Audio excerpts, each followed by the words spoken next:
ketika sudah mukallaf untuk menjalankan syariat itu. Makanya tinggal pilih kita sekarang. Tinggal pilih lebih baik mana atau pilih mana, dipaksa masuk surga atau sukarela masuk neraka.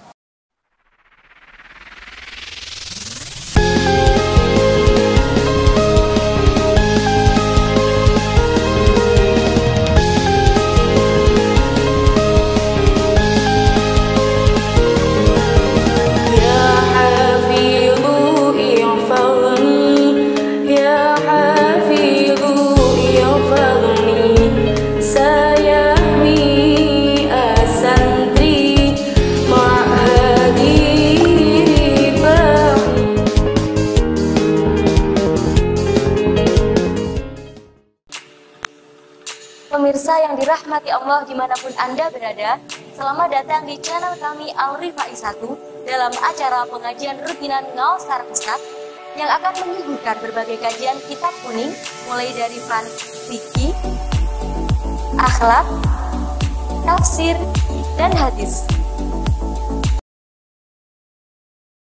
Assalamualaikum warahmatullahi wabarakatuh. Waalaikumsalam warahmatullahi wabarakatuh. Alhamdulillahirabbil alamin wa bihi nasta'in wa ala umurid dunya waddin. Wassalatu wassalamu ala asyrafil anbiya'i wal mursalin sayyidina wa maulana Muhammadin wa ala alihi wa sahbihi ajma'in, amma ba'du. Pemirsa yang dirahmati oleh Allah, baik yang berada di dalam studio maupun secara virtual, kembali lagi bersama kami di dalam pengajian Ngaos bersama Ustadz. Dan di sini telah hadir di tengah-tengah kita yaitu Al-Mukarram Agus Isom Fuad yang kerap kita sapa dengan Gus Isom. Di sini beliau akan memaparkan materi tentang bab sholat yang diambil dari kitab Fathul Mu'in karangan Asy-Syaikh Zainuddin Al-Malibari. Langsung saja untuk mempersingkat waktu, kami persilahkan kepada beliau untuk memaparkan materi kali ini. Assalamualaikum warahmatullahi wabarakatuh. Waalaikumsalam warahmatullahi wabarakatuh. Al-Fatihah.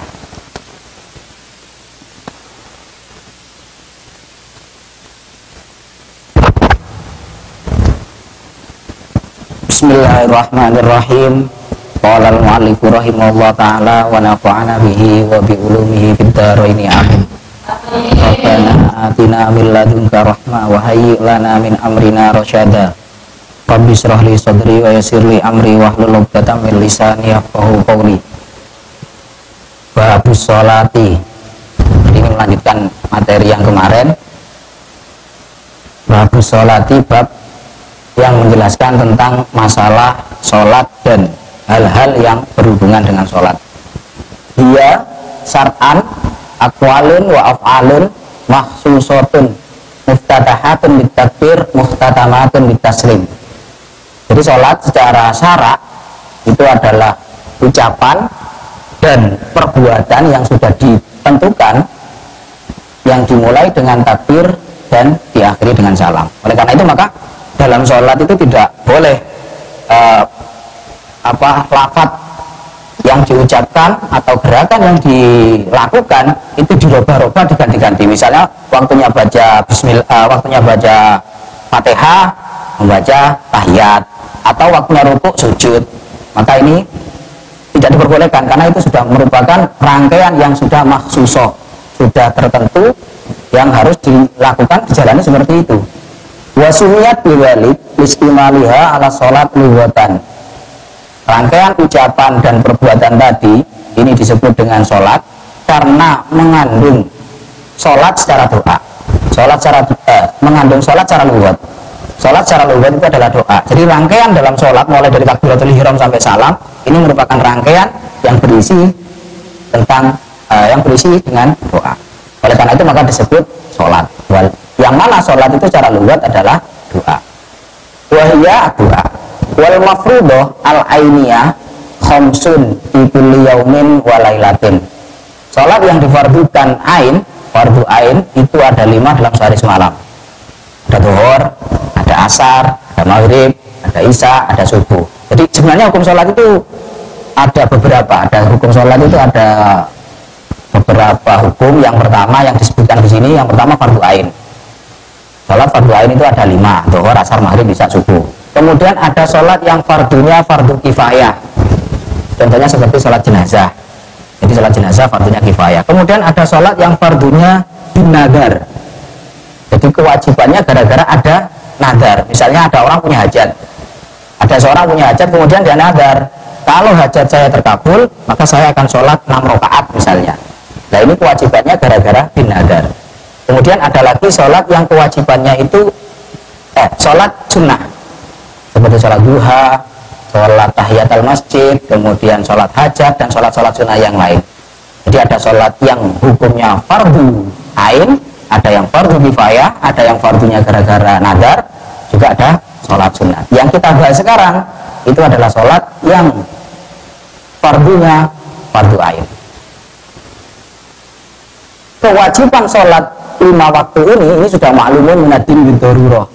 Dalam urusan agama, kewajiban sholat ini sudah maklum. Maklum itu tidak harus istilah ini maklumun minadin bidorurah itu adalah istilah yang semua orang, baik itu orang awam atau orang alim, itu mengetahui atas hukum kewajibannya ini. Jadi nggak harus orang yang mendalami ilmu agama. Jadi orang yang mendalami ilmu agama baru tahu kewajibannya, bukan. Jadi istilah maklumun minadin bidorurah itu setiap orang, setiap golongan, entahkah itu pejabat, entah itu pedagang, entah itu petani, mereka semua tahu bahwa sholat dalam sehari semalam itu diwajibkan ada 5. Maka itu suatu kewajiban yang sudah maklumun minadin bidorurah. Karena sholat sudah termasuk rangkaian termasuk rangkaian yang maklumun minadin bidorurah, sehingga fayakfuru jahiduha, maka dihukumi kafir orang yang mengingkari kewajiban sholat tersebut. Bukan kafirnya itu bukan gara-gara meninggalkan sholat, tidak, tapi kafirnya itu gara-gara dia mengingkari atas kewajiban sholat, yang mana kewajiban sholat itu termasuk perkara yang sudah maklum minadin bidorurah. Tidak hanya sholat, contohnya misalnya seperti puasa Ramadan. Puasa Ramadan ini kewajibannya juga sudah maklum minadin bidorurah. Atau perkara yang muharramat, misalnya zina itu termasuk perkara yang diharamkan dan ini sudah maklum minadin bidorurah.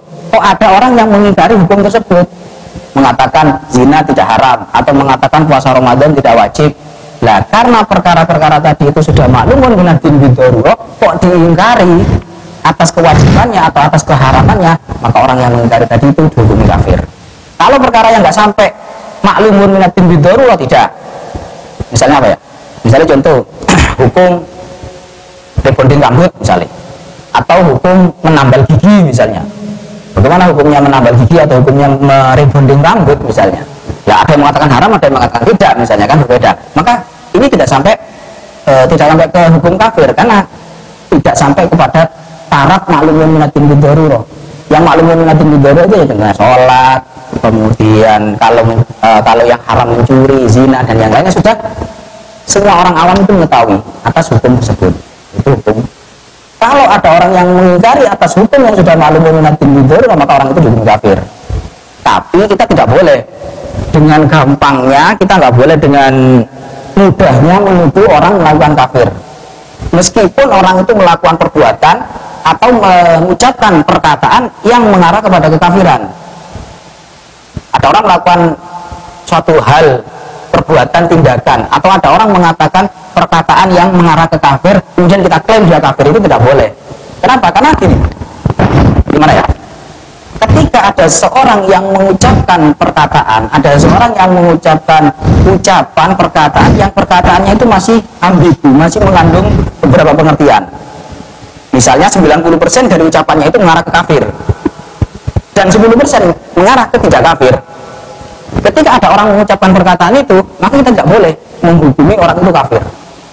Misalnya contoh dalam kitab Is'adur Rafiq atau dalam kitab Sulam Taufik, itu kan disebutkan di situ ada beberapa contoh perbuatan atau contoh i'tiqad atau contoh ucapan yang mengarah kepada kafir.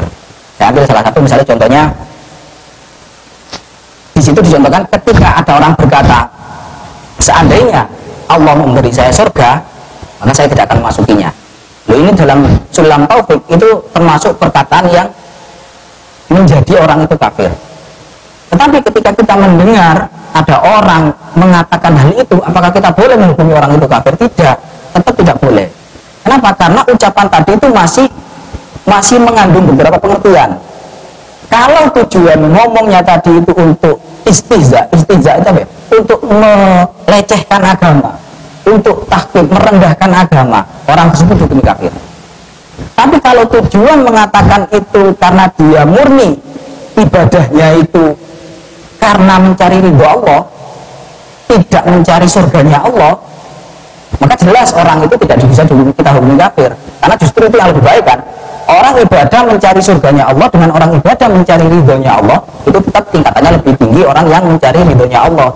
Sehingga ketika ada orang ngomong perkataan tadi, tujuannya hanya murni ibadahnya untuk mencari ridho Allah, maka kita tidak boleh kita hukumi kafir. Jadi tidak gampang menuduh orang muslim, orang yang pernah mengucapkan syahadat, kita tuduh dia kafir, kita tuduh dia murtad, kita tuduh dia fasik. Ini tidak boleh, tidak gampang, tidak seenaknya. Kita menuduh orang pencuri saja orang kan tersinggung, apalagi kita tuduh dia kafir, yang mana kafir itu termasuk amrun azim, perkara yang besar bagi orang Islam gitu kan.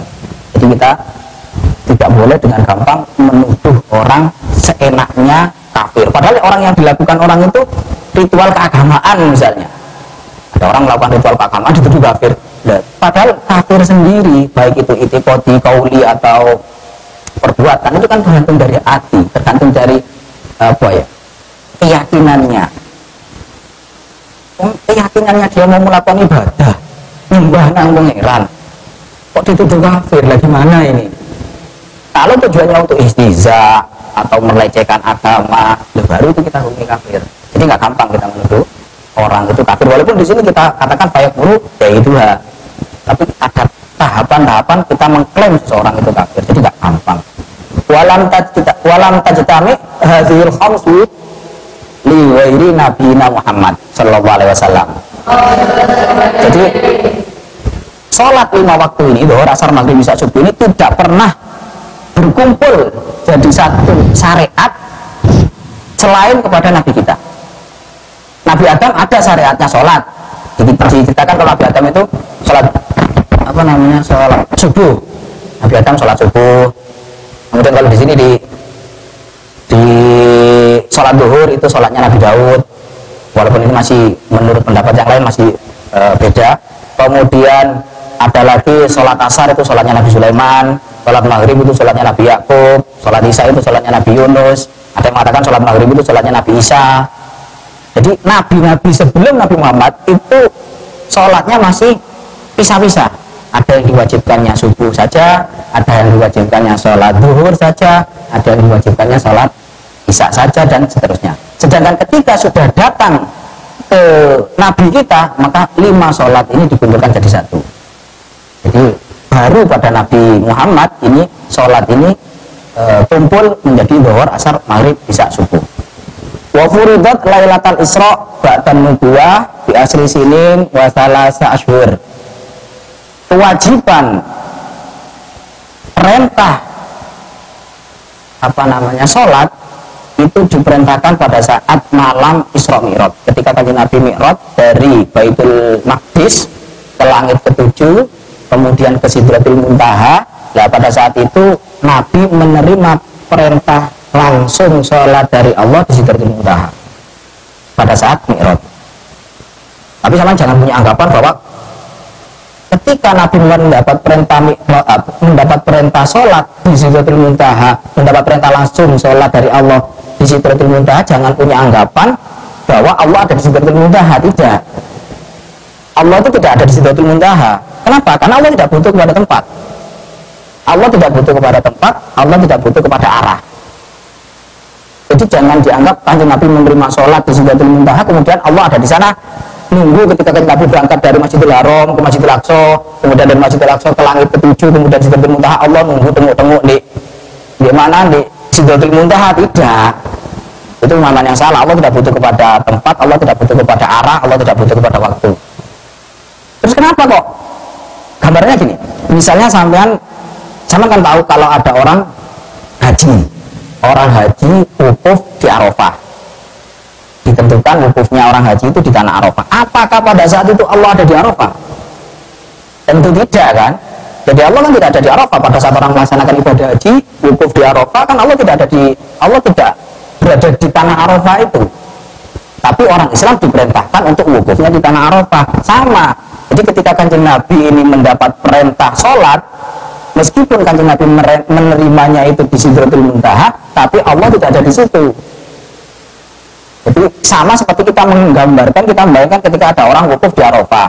Apa Allah ada di tanah Arafah pada saat itu? Tidak. Jadi, sehingga ketika Kanjeng Nabi Isra Mi'raj, ketika menerima perintah sholat di Sidratul Muntaha, Allah juga tidak ada di situ.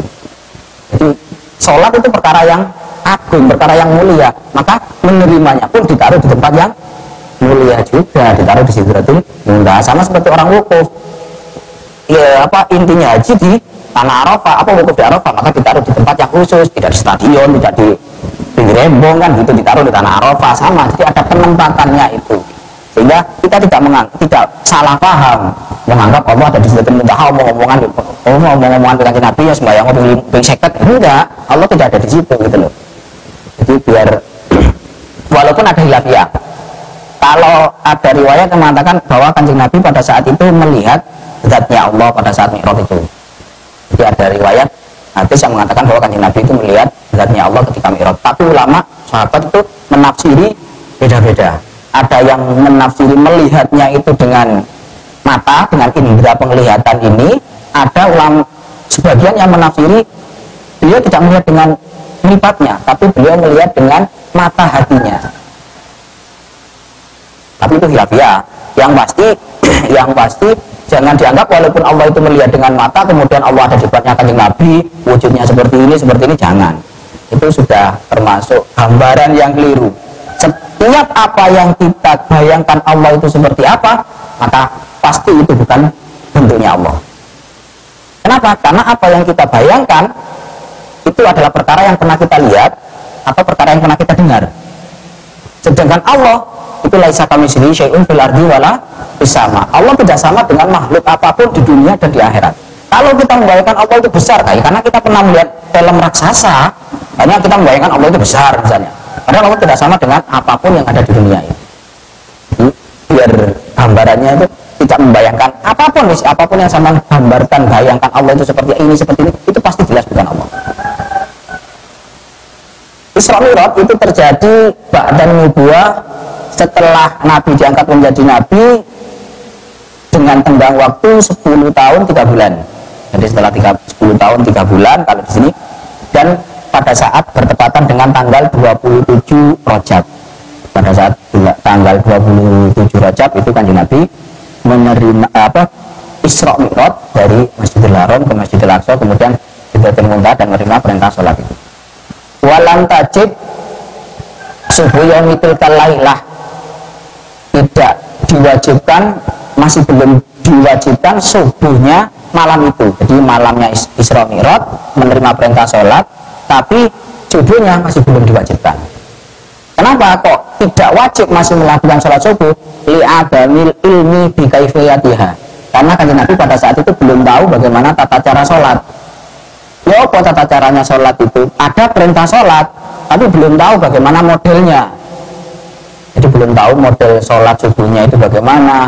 Nah baru sholat yang pertama dilakukan itu ketika zuhur.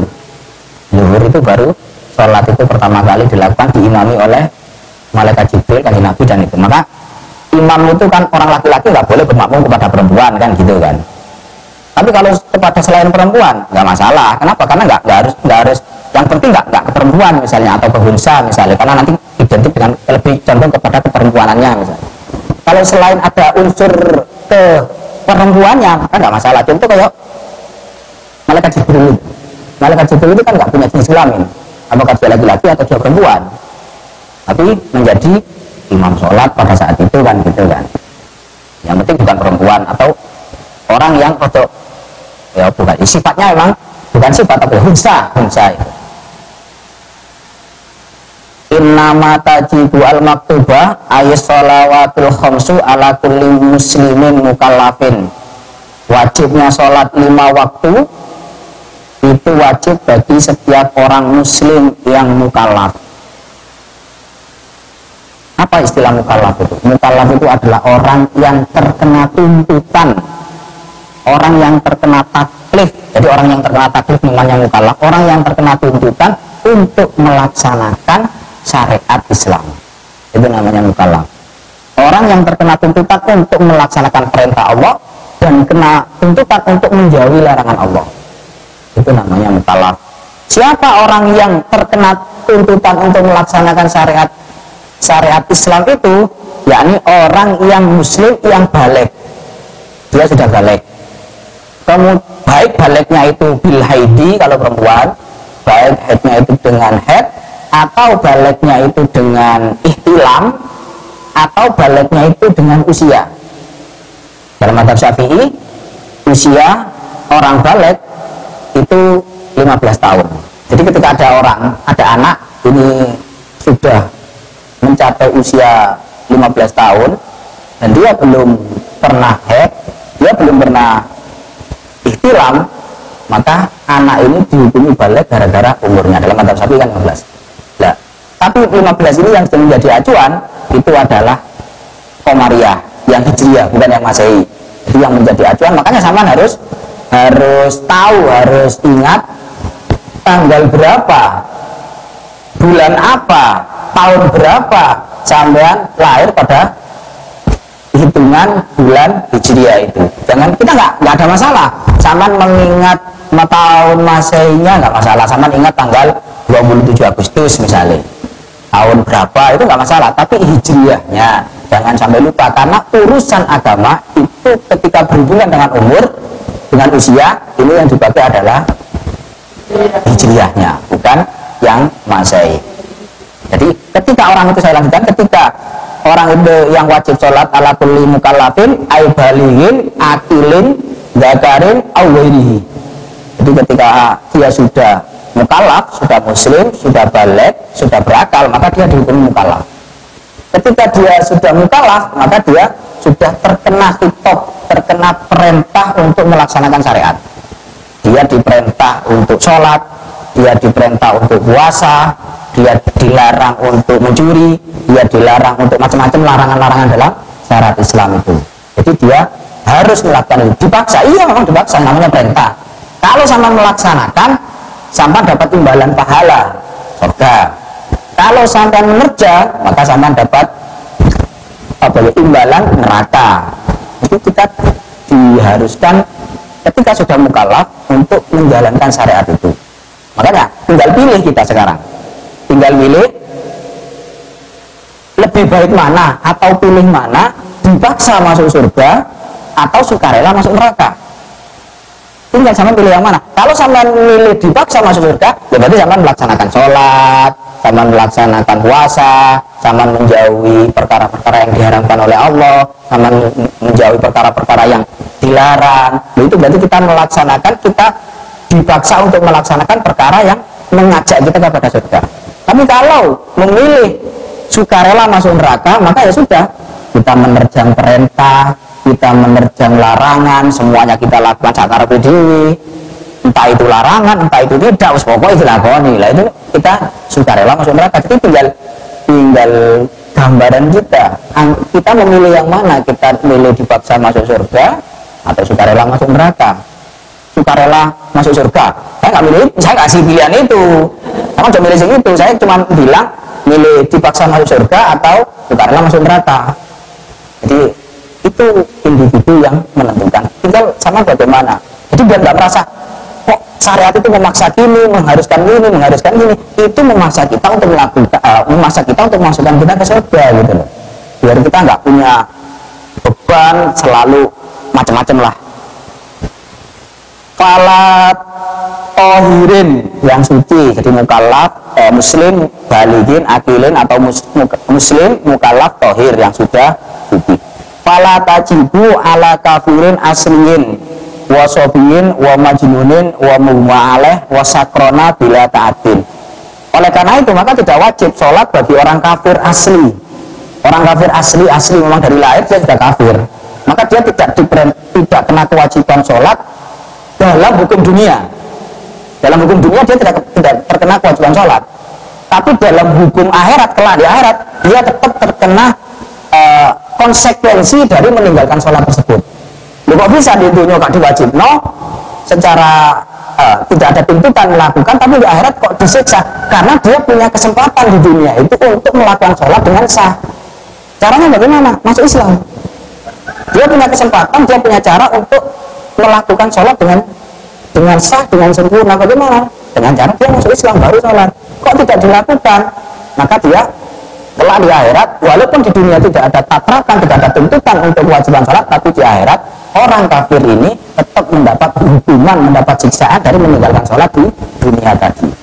Oleh karena itu maka gini, ketika ada orang kafir sing anteng meneng tok di omahe, gak tau metu, gak tau keluyuran, gak tau melayap, gak tau macam-macam lah, bahkan medsos misalnya gak kenal blas, wis karo apa-apa, anteng di omahe tok. Maka orang kafir ini nanti di akhirat siksanya, satu siksa kekafirannya, yang kedua siksa meninggalkan kewajiban. Dia tidak sholat, dia tidak puasa Ramadan, dia tidak zakat. Jadi di samping siksa kekafirannya ada bonus siksa dia meninggalkan kewajiban. Tetapi ketika ada orang kafir yang belunat, ono kafir akan karuan guys, perbuatannya, perilakunya, kelakuannya yang dilakukan setiap hari maksiat kok misalnya, menurut tinjauan syariat Islam. Maka bagaimana? Maka kelak di akhirat orang yang wis belunat ini, apa bahasa Indonesianya belunat itu ya, wis belunat lah. Ini orang ini nanti di akhirat dia mendapat hukuman kekafirannya, siksa kekafirannya itu sudah pasti. Kemudian dapat bonus lagi hukuman siksa karena dia meninggalkan kewajiban tadi.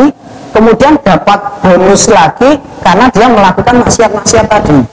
Jadi double-double. Mulai dari siksa kekafirannya, kemudian siksa meninggalkan kewajibannya dalam syariat Islam, kemudian dia dapat siksa karena dia melanggar larangan-larangan dalam Islam. Jadi bukan berarti ketika orang kafir baik yang anteng atau yang belunat siksanya sama, enggak. Ada tambahannya, ada bonusnya. Bonus siksa karena ini orang kafir merasani, orang kafir menyakiti orang lain, itu juga ada hukumnya. Bukan berarti ketika orang Islam ngilokno koncone dosa, kemudian ketika orang kafir tidak dosa, enggak, tetap sama saja. Karena mereka juga sama-sama punya peluang untuk sesuai orang Islam dengan cara masuk Islam tadi gitu loh. Jadi nggak ada beda antara siksa di akhirat nanti. Ketika kita orang Islam melakukan kesalahan disiksa, maka orang kafir melakukan kesalahan juga disiksa gitu. Kalau kita melakukan kebaikan itu diberi pahala oleh Allah. Kalau orang kafir tidak. Kenapa kok tidak? Karena dia tidak memenuhi syarat pertama. Syarat pertama mendapat pahala itu apa? Syahadat dulu, masuk Islam dulu. Misalnya saya contohkan anak Rifai misalnya. Ada anak sudah daftar di Rifai sini, sudah menjadi santri Rifai. Maka ketika ada bonus, ada santunan untuk anak Rifai, dia dapat apa tidak? Dapat. Kenapa? Karena dia sudah menjadi santri Rifai. Ternyata ada anak bendino menengah di Rifai, tapi nggak daftar sebagai santri Rifai. Ketika ada santunan untuk santri Rifai, dia dapat atau tidak? Dia tidak dapat. Kenapa? Karena dia tidak mendaftarkan diri menjadi santri Rifai. Sama seperti itu. Ketika ada orang Islam melakukan pahala, dia dapat melakukan kebaikan, dia dapat pahala. Ketika dapat surga, orang kafir tidak. Kenapa? Karena dia tidak mendaftarkan diri. Jadi kebaikannya tadi, walaupun saya contohkan tadi, walaupun benduino anak santri Rifai meloroan, anak Rifai makan melok makan, tapi ketika ada hal-hal positif yang dikhususkan untuk ada santunan atau ada bantuan atau ada bonus untuk anak santri Rifai, dia tidak masuk. Kenapa? Karena dia bukan santri Rifai. Oleh karena itu maka syarat pertama untuk dapat bonus, dapat pahala, dapat jaminan surga, Allah sudah mengharuskan orang itu untuk membaca kalimat syahadat bagi yang belum Islam. Jadi kalau yang sudah Islam, sama mulai cilik wis Islam, tinggal kita menjaga keislaman kita ini sampai mati, sampai husnul khotimah. Jangan sampai kita dalam menggak-menggok. Wis harus kita tetap ya ayyuhalladzina amanu aminu. Jadi orang yang beriman, kita kenapa di situ memerintahkan orang yang sudah beriman, diperintahkan untuk tetap dalam keadaan iman. Kita mulai lahir sudah beriman, kita sudah mulai lahir sudah Islam, maka kita tinggal menjaga bagaimana keimanan kita, bagaimana keislaman kita tetap terjaga ila yaumil qiyamah sampai kita meninggal tadi. Kalau sudah meninggal sudah selesai, nggak ada tuntutan apa, maksudnya nggak berpengaruh antara Islam dengan tidaknya. Ketika dia mati tetap Islam, ya sudah dia mati Islam. Jadi kita menjaganya sampai mati gitu. Ketika kita mati dalam keadaan Islam, ya sudah kita sudah dihukumi Islam. Mati tidak dalam keadaan Islam, naudzubillah, maka ya sudah, walaupun di kuburan sekali tobat, kata apa sudah nggak dianggap gitu, karena meninggalnya dalam keadaan keluar dari Islam. Waliyadzubillah. Wala ala haidin wa nufasaah wallahu a'lam. Terima kasih atas materi yang telah disampaikan Gus Isom. Sesi selanjutnya adalah sesi interaktif. Kami beri kesempatan kepada dua penanya yang ingin bertanya tentang materi yang telah disampaikan tadi. Silahkan. Ya, Mbak Karisa sama Mbak Aufar.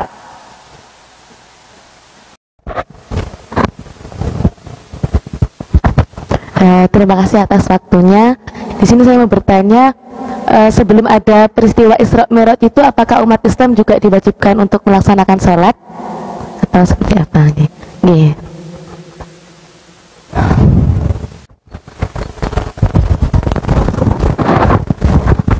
Terima kasih atas waktunya. Mau bertanya bagaimana itu hukumnya orang awam yang sholat, yang mana sholatnya tersebut dengan tata cara sholat yang salah. Terima kasih. Terima kasih. Di sini kita punya dua pertanyaan yang masuk. Jadi pertanyaan yang pertama dari saudari Karisa, yaitu apakah sebelum peristiwa Isra Mi'raj sudah ada kewajiban untuk melaksanakan sholat? Kemudian pertanyaan kedua, bagaimana hukumnya ketika ada orang awam melaksanakan sholat sedangkan dia tidak mengerti kaifiyah sholat yang sesungguhnya? Monggo kepada Gus Isom untuk memberikan pencerahan kepada si penanya tadi. Ya, terima kasih ya. Jadi tadi pertanyaan yang pertama masalah apa tadi? Masalah apakah ada kewajiban sholat sebelum Isra Mi'raj kan gitu ya. Jadi memang kewajiban sholat 5 waktu ini loh, asar maghrib isya subuh, itu dimulai sejak peristiwa Isra Mi'raj itu.